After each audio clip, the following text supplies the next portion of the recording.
I was a blue-eyed, chubby-cheeked 5-year-old when I joined my family on the picket line for the first time.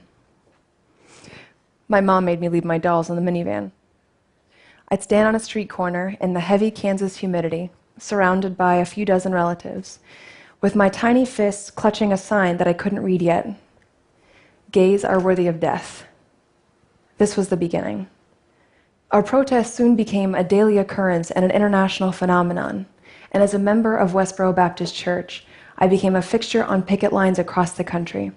The end of my anti-gay picketing career, and life as I knew it, came 20 years later, triggered in part by strangers on Twitter who showed me the power of engaging the other.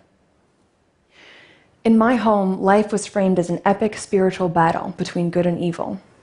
The good was my church and its members, and the evil was everyone else. My church's antics were such that we were constantly at odds with the world, and that reinforced our otherness on a daily basis. Make a difference between the unclean and the clean, the verse says. And so we did. From baseball games to military funerals, we trekked across the country with neon protest signs in hand to tell others exactly how unclean they were and exactly why they were headed for damnation. This was the focus of our whole lives. This was the only way for me to do good in a world that sits in Satan's lap. And like the rest of my 10 siblings, I believed what I was taught with all my heart, and I pursued Westboro's agenda with a special sort of zeal. In 2009, that zeal brought me to Twitter. Initially, the people I encountered on the platform were just as hostile as I expected. They were the digital version of the screaming hordes I'd been seeing at protests since I was a kid. But in the midst of that digital brawl, a strange pattern developed. Someone would arrive at my profile with the usual rage and scorn. I would respond with a custom mix of Bible verses, pop culture references, and smiley faces. They would be understandably confused and caught off guard, but then a conversation would ensue. And it was civil, full of genuine curiosity on both sides. How had the other come to such outrageous conclusions about the world? Sometimes the conversation even bled into real life. People I'd sparred with on Twitter would come out to the picket line to see me when I protested in their city. A man named David was one such person. He ran a blog called Julicious, and after several months of heated but friendly arguments online, he came out to see me at a picket in New Orleans. He brought me a Middle Eastern dessert from Jerusalem, where he lives, and I brought him kosher chocolate and held a God hates Jews sign. There was no confusion about our positions, but the line between friend and foe was becoming blurred. We'd started to see each other as human beings, and it changed the way we spoke to one another. It took time, but eventually these conversations planted seeds of doubt in me. My friends on Twitter took the time to understand Westboro's doctrines, and in doing so, they were able to find inconsistencies I'd missed my entire life. Why did we advocate the death penalty for gays when Jesus said, "Let he who is without sin cast the first stone"? How could we claim to love our neighbor while at the same time praying for God to destroy them? The truth is that the care shown to me by these strangers on the internet was itself a contradiction. It was growing evidence that people on the other side were not the demons I'd been led to believe. These realizations were life-altering. Once I saw that we were not the ultimate arbiters of divine truth, but flawed human beings, I couldn't pretend otherwise. I couldn't justify our actions, especially our cruel practice of protesting funerals and celebrating human tragedy. These shifts in my perspective contributed to a larger erosion of trust in my church, and eventually it made it impossible for me to stay.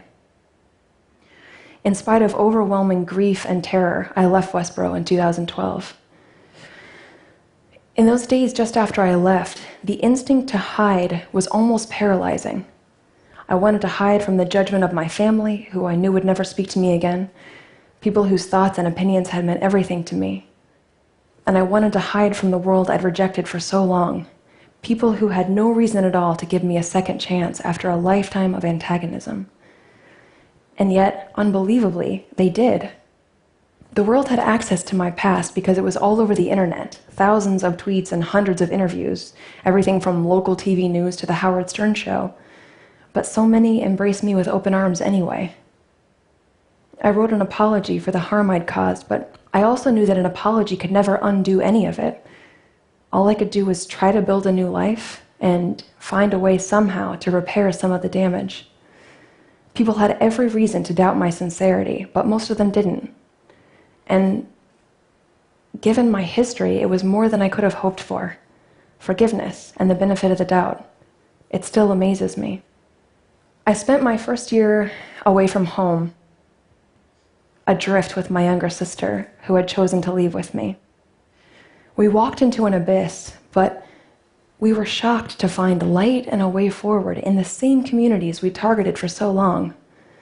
David, my Jewlicious friend from Twitter, invited us to spend time among a Jewish community in Los Angeles. We slept on couches in the home of a Hasidic rabbi and his wife and their 4 kids. The same rabbi that I'd protested 3 years earlier with a sign that said, "Your rabbi is a whore."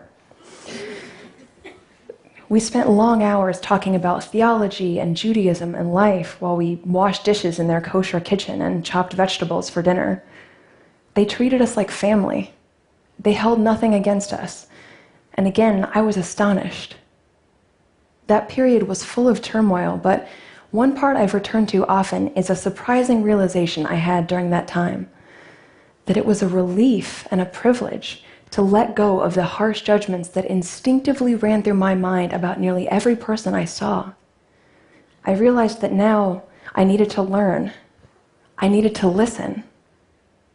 This has been at the front of my mind lately because I can't help but see in our public discourse so many of the same destructive impulses that ruled my former church.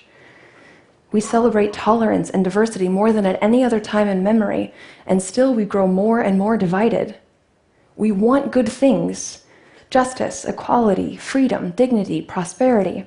But the path we've chosen looks so much like the one I walked away from 4 years ago. We've broken the world into us and them, only emerging from our bunkers long enough to lob rhetorical grenades at the other camp. We write off half the country as out-of-touch liberal elites or racist, misogynist bullies. No nuance, no complexity, no humanity. Even when someone does call for empathy and understanding for the other side, the conversation nearly always devolves into a debate about who deserves more empathy. And just as I learned to do, we routinely refuse to acknowledge the flaws in our positions or the merits in our opponents. Compromise is anathema. We even target people on our own side when they dare to question the party line. This path has brought us cruel sniping, deepening polarization, and even outbreaks of violence. I remember this path. It will not take us where we want to go. What gives me hope is that we can do something about this. The good news is that it's simple, and the bad news is that it's hard.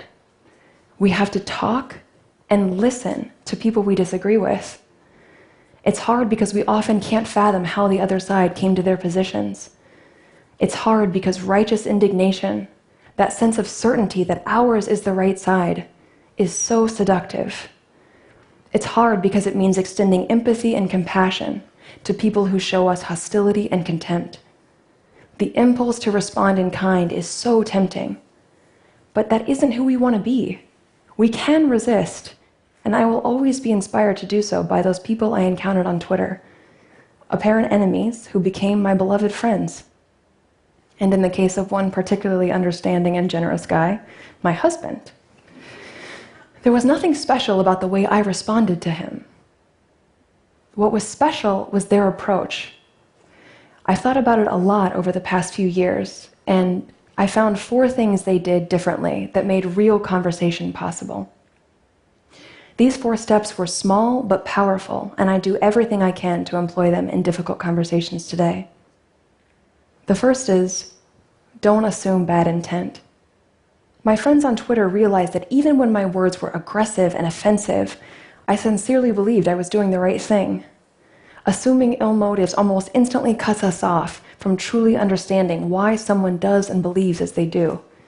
We forget that they're a human being with a lifetime of experience that shaped their mind, and we get stuck on that first wave of anger, and the conversation has a very hard time ever moving beyond it.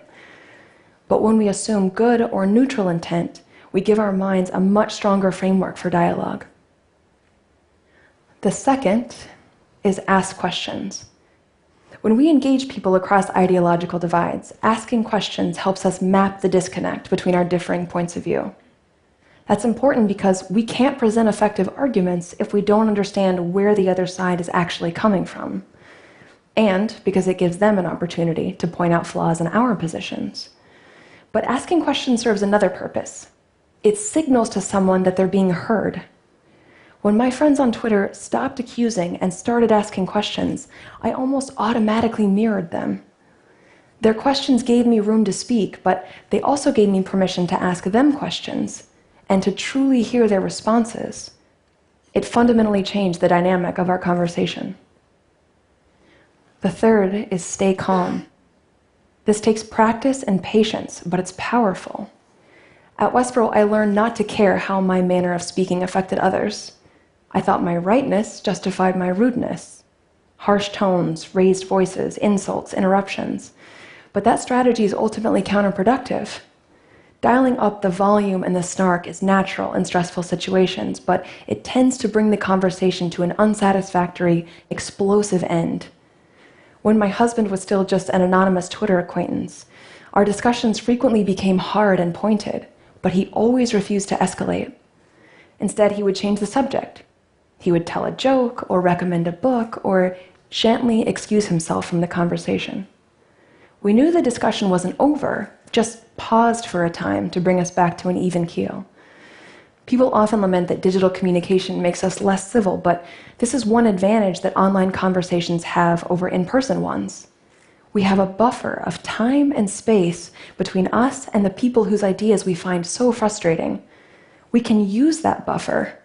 Instead of lashing out, we can pause, breathe, change the subject, or walk away, and then come back to it when we're ready. And finally, make the argument.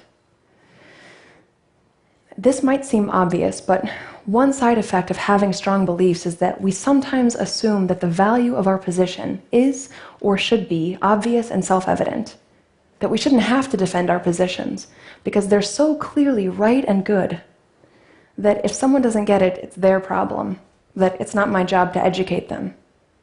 But if it were that simple, we would all see things the same way. As kind as my friends on Twitter were, if they hadn't actually made their arguments, it would have been so much harder for me to see the world in a different way. We are all a product of our upbringing, and our beliefs reflect our experiences. We can't expect others to spontaneously change their own minds. If we want change, we have to make the case for it. My friends on Twitter didn't abandon their beliefs or their principles, only their scorn. They channeled their infinitely justifiable offense and came to me with pointed questions tempered with kindness and humor. They approached me as a human being, and that was more transformative than 2 full decades of outrage, disdain, and violence. I know that some might not have the time or the energy or the patience for extensive engagement, but as difficult as it can be, reaching out to someone we disagree with is an option that is available to all of us. And I sincerely believe that we can do hard things, not just for them, but for us and our future. Escalating disgust and intractable conflict are not what we want for ourselves or our country or our next generation. My mom said something to me a few weeks before I left Westboro, when I was desperately hoping there was a way I could stay with my family. People I have loved with every pulse of my heart since even before I was that chubby-cheeked 5-year-old standing on a picket line holding a sign I couldn't read. She said, "You're just a human being, my dear, sweet child." She was asking me to be humble, not to question, but to trust God and my elders. But to me, she was missing the bigger picture, that we're all just human beings, that we should be guided by that most basic fact and approach one another with generosity and compassion. Each one of us contributes to the communities and the cultures and the societies that we make up. The end of this spiral of rage and blame begins with one person who refuses to indulge these destructive, seductive impulses. We just have to decide that it's going to start with us. Thank you.